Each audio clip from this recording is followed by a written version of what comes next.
So this is a burger from my past, from a past trip.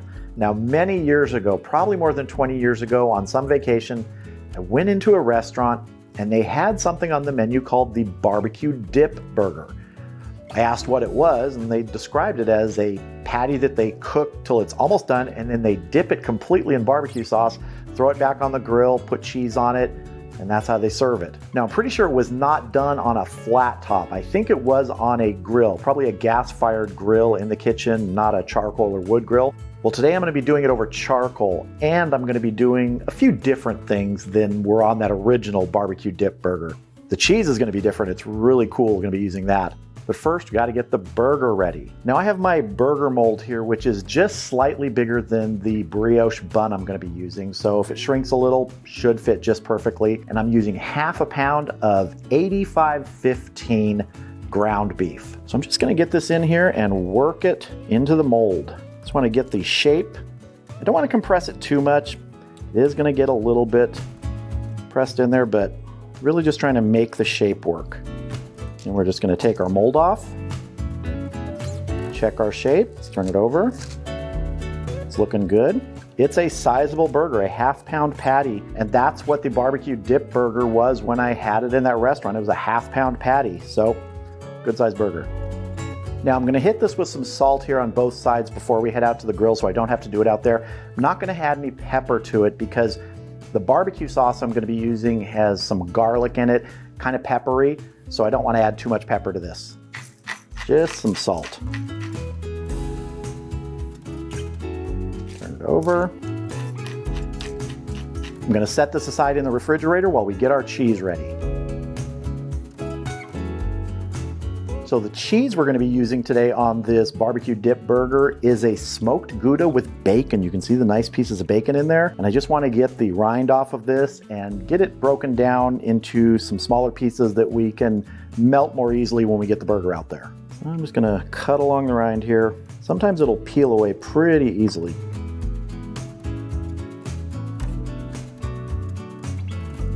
Just that waxy coating on there comes off. So now this is a wedge shape. It's not going to be easy to get a thin slice of cheese, but I'm going to give it a try.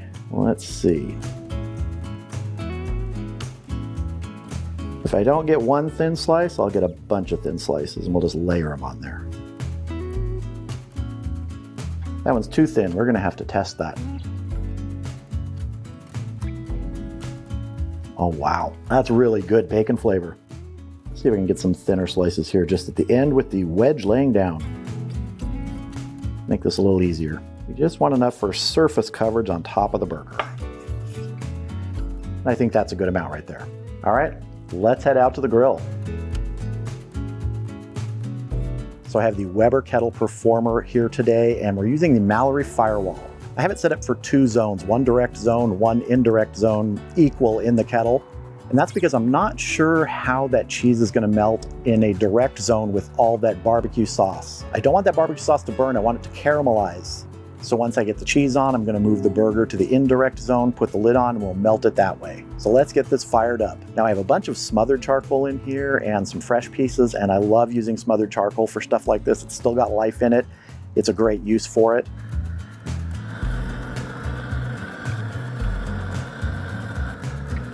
I'm going to add a couple pieces of post oak so we get some of that real wood smoke flavor from the burnt down coals on that.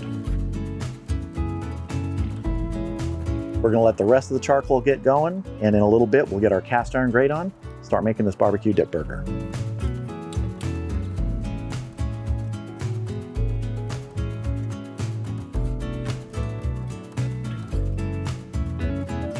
So we're ready to get going here, and I want to toast my bun first and get that done with because everything else is going to move pretty quickly. I could throw the bun right on here. I could put a cast iron pan on here, but honestly, sometimes I just use this basket. Makes it easy to take on and off. Got a little bit of a char there, but that's fine with me. Let's move on to our burger. I'll turn this in a couple minutes and then we'll check the internal temp a couple minutes after that. Ultimately, I like my burgers to be about 150. You have to cook them to how you like them.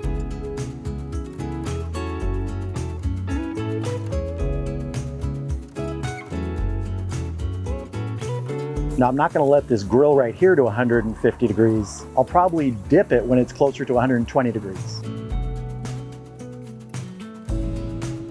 I'm actually gonna go ahead and move this indirect for a little earlier before we get to that 110, 120. Don't wanna burn the outside, wanna give it a nice char. We'll check that probably in about 4 or 5 minutes. It's been about 5 minutes. Let's give our burger a check. That's 115. I don't know if you can see that. That's close enough for me. Let's go ahead and dip this burger. Now, if I'm doing this correctly, the way they said, they would just dip it in a big old thing of barbecue sauce. And this is a Kinder's barbecue sauce. It's got roasted garlic. Then I'm gonna get it back on over the fire directly for just like a minute on each side just to caramelize this barbecue sauce.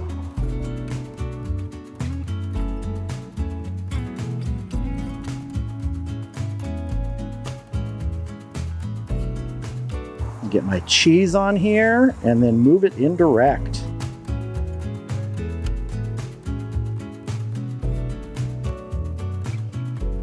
We're gonna get our lid on, let that finish melting. It's probably gonna take, I don't know, 3 or 4 minutes.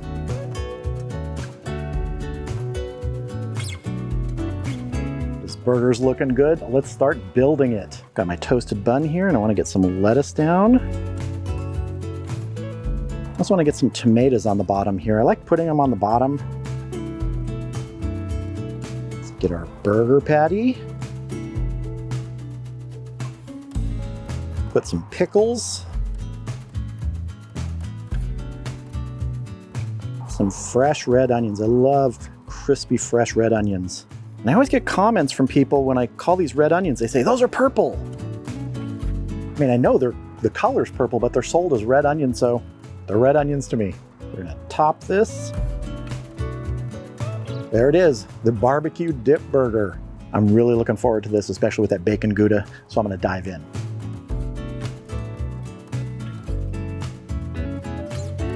Yeah, I was gonna dive into this BBQ Dip Burger outside, but I suddenly was competing with 1,000 flies, so brought it inside, gonna dive into it here. Now, the big difference between this burger and the one that I ate at that restaurant that I can't remember so long ago was it really didn't have this type of cheese. It was just kind of a pepper jack. But when I saw this smoked Gouda bacon cheese, I thought that's a perfect thing because the other burger had bacon. Didn't need to put bacon on this, although no problem putting bacon on this, but this cheese I really wanted to try. So I'm diving in. And remember, if it gets messy, embrace the sauce face. Oh man, that half-pound burger is just encapsulated with caramelized barbecue sauce. So sugar's in it, caramelized, just adding to the flavor. And you can use any barbecue sauce you want on this. That Kinder's garlic barbecue sauce, roasted garlic, I really like that. And for this, it's perfect.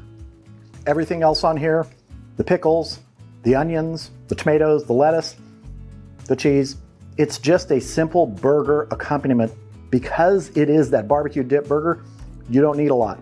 You could add anything you want, but this, it just needs the basics. You could definitely go smaller with the patty, but I really wanted to try and recreate the size of the one I had. Pretty much got it right on. I'll be making this burger again.